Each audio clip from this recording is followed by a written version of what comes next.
In a world where balance is key, a creature stood on one leg, pondering its purpose.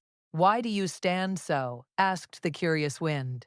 "To conserve energy and stay grounded," replied the creature, swaying gently. The sun watched, casting a warm glow. "But what if you fall?" the sun inquired. "Then I rise again, stronger," the creature answered, its spirit unwavering. The moon smiled, whispering, "In stillness, you find strength."